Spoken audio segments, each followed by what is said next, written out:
estrés, ansiedad o simplemente necesitas desahogarte? Nuestros consultorios psicológicos te ofrecen un espacio seguro y comprensivo donde podrás explorar tus emociones y encontrar herramientas para manejar tus desafíos. Tu bienestar emocional es nuestra prioridad. Consultorio psicológico. Consultorio psicológico. Para dar la bienvenida a todos nuestros oyentes de Santa Mónica Radio a nuestro espacio de reflexión, Mente en Equilibrio. Hoy hablaremos de una experiencia que casi todos hemos vivido, una ruptura amorosa, ¿verdad? Ese momento en que el corazón se rompe, el alma se queda vacía y uno se pregunta, ¿cuánto tiempo durará este dolor? Para ayudarnos a entenderlo mejor, está con nosotros el psicólogo Gerson Herrera, quien nos explica por qué duele tanto y cómo podemos sanar poco a poco. Psicólogo, bienvenido. Estamos aquí listos, dispuestos para comenzar con nuestro programa del día de hoy, ¿no? Un tema un tanto juvenil, pero que no se deja de lado también en personas ya adultas que conviven y que sienten, ¿no? El tema del dolor de una ruptura, que muchas veces es una de las experiencias más duras de la vida, porque nos enfrenta con la pérdida, con la soledad y con partes de nosotros mismos que muchas veces no queremos mirar porque nos genera dolor, ¿no? Pero también puede convertirse en una oportunidad de crecimiento, un punto de quiebre, si es que sabemos acompañar ese proceso con paciencia y con amor propio. Claro. En nuestra introducción decíamos eso de cómo podemos ayudarnos a entenderlo mejor. ¿Por qué duele tanto una ruptura? Psicólogo, empecemos por ahí. ¿Por qué duele tanto cuando terminamos una relación? A ver, primero hay que tener en cuenta que tener una pareja, pues prácticamente es una dopamina natural, ¿no? Esa persona nos complementa, esa persona nos trae ciertas emociones, ciertas cosas, ¿no? Y entonces cuando esto se termina, pues prácticamente estamos quitando la dopamina nuestra de nuestro cerebro, del corazón, de nuestras emociones. Y lo que hace el cerebro, pues prácticamente es decir, llámalo, escríbelo, ve a buscarlo, pero muchas veces sabemos que eso ya terminó, ¿no? Entonces, el tema de por qué duele tanto, porque una ruptura, pues no solo es el fin de una historia con otra persona, ¿no? Sino también es el fin de las expectativas, de los sueños y las rutinas que ya no se pensaba en uno, sino que se pensaba en dos, ¿no? Y nuestro cerebro, además, se comporta como si viviéramos un duelo. Es lo que decíamos, la dopamina, ¿no? Siente que falta esa otra persona, porque sabemos que con esa persona hay afecto, hay mensajes, hay gestos, hay detalles, ¿no? Hay muchas cosas. Y es que cuando nosotros amamos, nuestro cuerpo produce sustancias, ¿no? Y una de ellas, ya la había mencionado, la dopamina, y la otra es la oxitocina, que son las hormonas del amor. Entonces, cuando nosotros nos digan, pues, ¿por qué siento eso? Porque ya se terminan estas hormonas del amor, es la dopamina y que es la oxitocina. Y cuando la relación se rompe, esas sustancias disminuyen, ¿no? Y aparece esa sensación de vacío, de tristeza e incluso las pinceladas y los espasmos de ansiedad, ¿no? Porque son como vitaminas que nosotros necesitamos del día a día. Son como un suplemento vitamínico que ya lo tenemos en el día a día. Y cuando eso se termina, entonces nos hace falta, ¿no? Entonces por ahí es el por qué duele tanto culminar o terminar una relación amorosa. Qué bien, entonces vamos a entendiendo sobre este tema y verdad que interesante, porque a quién no le ha ocurrido eso, a quién no le ha pasado, y saber cuánto dura el dolor. Y la gran pregunta que muchos nos podemos hacer, se hacen, ¿cuánto dura el dolor después de una ruptura? Bueno, ahí hay que tener en cuenta, ¿no? ¿Cuánto dura? Y la respuesta es depende, ¿no? Aquí sí nosotros podemos decir depende, porque no hay una fórmula exacta, porque cada persona vive el duelo de forma distinta. Y si nosotros vamos a ver algunas investigaciones, dicen que el proceso emocional puede durar entre 6 meses y 2 años. Muchas veces, dependiendo de la intensidad del vínculo, la forma en que terminó la relación, el apoyo, el soporte emocional que tenga la persona. Pero aquí hay que tener en cuenta un punto interesante. Más que contar los días, los meses, las semanas, lo importante es entender qué hacemos con ese tiempo. Si lo usamos para crecer o lo utilizamos para quedarnos atrapados en la nostalgia. Eso tenemos que tener muy, muy en cuenta, porque el duelo no es un reloj, ¿no? Uh-huh. Es un proceso emocional y aparte psíquico que se mueve a su propio ritmo, dependiendo de nosotros cómo lo enfrentemos. Y aún así, clínicamente y por experiencia, pues lo podemos decir que los 3 meses primeros son los más intensos. El cuerpo y la mente atraviesan un estado de abstinencia, no se puede dormir, hay unos pensamientos recurrentes de la persona, uno no quiere comer, se siente sin energía. O sea, entre los 3 primeros meses es la etapa pues más incómoda, digámoslo así, ¿no? La más intensa. Porque ya entre los 3 y 6, o sea, casi al medio año, ya el dolor comienza un poquito a estabilizarse, pero no desaparece. Pero deja de ser ya agudo, deja de ser punzante, porque empiezan a aparecer ciertos momentos ya de calma, ¿no? Como que empezamos ya a salir de nuestra burbuja, hay unas risas ya espontáneas, unos pequeños reencuentros con uno mismo, empezamos a pensar en nosotros. Uh-huh. Y muchas veces, ya cuando llegamos al año, muchas personas ya logran resignificar la pérdida, ¿no? Como que ya lo aceptan el año, casi como una pérdida humana, porque nosotros vemos que cuando perdemos a un familiar, a un ser querido, después del año pues se festeja con gozo, con júbilo, se hace fiesta. Entonces prácticamente sucede lo mismo, porque ya no se trata solamente de olvidar, sino de integrar lo vivido, comprender lo que se cerró y lo que ahora puede abrirse. O sea, nosotros tenemos que tener en cuenta que el duelo no es lineal. ¿Esto qué quiere decir? Que habrá días que se avance y también habrá días que tenemos que dar unos pasitos atrás para volver a salir adelante. Entonces recordemos los 3, los 6 y también hasta el año, que puede ser estas etapas que nosotros lo vivimos. No en esa misma intensidad, recordemos que no todas las personas somos iguales, pero según estudios científicos, nosotros pasamos esas etapas. Uh-huh. Qué bien, no hay que contar los días entonces, lo importante es entender qué hacemos con este tiempo. ¿Cuánto dura el dolor en la ruptura amorosa? Y etapas del duelo amoroso, cualquiera dice. ¿Y ese proceso tiene etapas, psicólogo? Así es, Jaime, ¿no? Nosotros ya veíamos la evolución que tiene este proceso del duelo, de la ruptura. ¿Cuánto?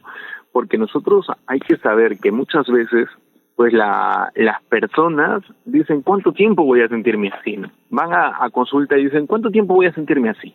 Entonces hay que tener en cuenta que hay etapas. Y la primera etapa es la negación. ¿Pero qué es la negación? No es que diga, no, yo no estoy con esa persona, no estuve con esa persona jamás, sino que la negación cuesta aceptar que la relación terminó.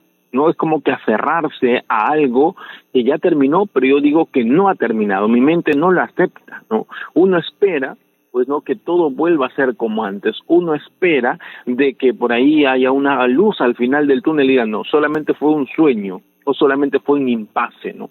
Entonces como que la primera etapa es negarlo, no aceptarlo, que esta relación pues prácticamente ha terminado.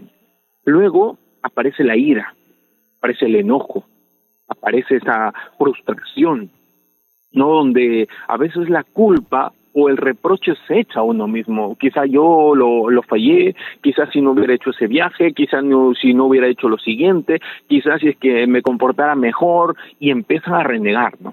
Entonces ya como que ya se terminó y ahora empiezo a echarme la culpa del por qué no sucedió, por qué tuvo que terminar. Empiezo a renegar por todo prácticamente y a echarme la culpa. Y después que yo he negado, después que yo me he echado la culpa, he renegado, he tenido muchísima cólera, empieza una tristeza profunda, me embarga, ¿no? Cuando ya la realidad pues se asienta, empiezo a ver que esa persona ya no llega a mi vida, que esa persona ya no me escribe, que esa persona ya no me llama, y empieza a llegar un vacío, ¿no? me invade la melancolía, y cuando ya tengo el vacío y ya tengo la melancolía, se genera el llanto, se genera pues el de estar llorando incontrolablemente, interdiario, diariamente y por un lapso de tiempo. Entonces, miren ustedes que ya son 3 pasos los que nosotros hemos visto: la negación, la ira y la tristeza profunda. Después que hemos pasado todo ese proceso, miren cómo es que la mente también evoluciona muchísimo. Empieza con la aceptación. Poco a poco, después de renegar, después de llorar, después de negar que eso no sucedió, empiezo a aceptarlo. Poco a poco empiezo a entender que se puede seguir adelante. ¿Cuánto tiempo tiene que pasar? Miren, muchas veces a los 6, 7, 8, 9 meses, empiezo a aceptar que se puede seguir para adelante sin esa pareja, sin esa persona. Y cuando yo empiezo a aceptarlo, me reinvento. Porque finalmente, pues digo, oye, la vida continúa. Oye, tengo proyectos, soy profesional, no me he muerto, estoy vivo, le doy gracias a Dios y me reinvento y empiezo a fluir, empiezo nuevamente a ver la vida de un color distinto, empiezo nuevamente a encontrarle sentido a la vida, ya me inserto a un vínculo amical, y ya en el trabajo como que veo ciertas cosas de mejor manera, ¿no? Entonces, tiene que pasar prácticamente todas estas etapas, que nosotros no vamos a estar contando, en este mes me pasó esto, en el otro mes me pasó aquello, o en la siguiente semana. Pero lo que no nos podemos engañar, digamos, es que de una semana a la otra ya todo lo he pasado, ¿no? Y nosotros tenemos que tener en cuenta que estas etapas no suceden tal cual, no son lineales. No puede ser, oye, ya lloré, ahora sí ya me toca aceptarlo. Porque muchas veces podemos retroceder otra vez a tener cólera. Ya estamos aceptando que termino, pues, oye, no ha terminado, yo lo puedo recuperar. O sea, podemos avanzar, podemos retrocedernos, nos podemos estancar un tiempo solamente llorando, nos podemos estancar un tiempo solamente renegando, nos podemos tomar un tiempo en aceptar, no quiero reinventarme, no quiero dar el paso adelante, ¿no? Entonces, eso es totalmente normal. Y cada persona tiene un proceso para recuperarse. Cada persona tiene un tiempo determinado que esa persona pues decide, ¿no?, cuánto tiempo quedarse en uno o en otro. Pero todas las personas salen con ayuda profesional o muchas veces se tratan de reinventar solas, ¿no? Pero recordemos que todas estas etapas no suceden en ese mismo orden y no es que un mes, como les voy a repetir, otro mes el siguiente o en una semana o en 15 días, ¿no? Cada persona lleva su propio proceso. Bien, como la pregunta también uno diría cómo sanar, recomendaciones para superar una ruptura y cuando uno está ahí, en medio del dolor, ¿qué puede hacer para sanar? Eso, ¿no? Pues como que dijéramos, tienes que tomarte un Panadol o tienes que tomarte una pastillita, pero nosotros los psicólogos pues no realizamos eso, ¿no? Primero es permitirse sentir, ¿no? Primero tenemos que decirnos, sí, lo estoy sintiendo, tengo el dolor, y no hay que huirlo del dolor, tengo que aceptar yo que tengo ese dolor, ¿no? Sino dejar que cumpla su función el dolor, ¿no? Bueno, duele, porque no sabemos que una relación no es un juego, ¿no? Sino es que duele porque se acostumbra, porque uno da su tiempo, porque da su espacio, da su atención, ¿no? Entonces lo primero es sentirse, saber que hay dolor, saber que hay una frustración. Y luego que nosotros ya aceptamos que tenemos ese dolor, es importante cuidar nuestros pensamientos, porque sabemos nosotros que la mente es muy poderosa y tiende a idealizar lo que se perdió o también a culparnos siempre. Entonces tenemos que tratar de dominar nuestros pensamientos, cuidar nuestra mente. Y algunas recomendaciones prácticas es, pues, si quiero llorar, tengo que llorar. No puedo decir, no, yo no lloro porque soy débil. No, porque es una forma de desfogarnos, una forma, pues, prácticamente de no reprimir mis emociones y de quedarme ahí atolondrado con no llorar, con el simple hecho de que si lloro, soy débil, ¿no? Y no buscar al ex constantemente en redes o mensajes, ¿no? Porque la mente nos dice, pues mira, qué recuerdo bonito, llámalo, escríbelo, búscalo, sabes dónde trabaja, sabes a qué hora sale, sabes en qué momento está libre.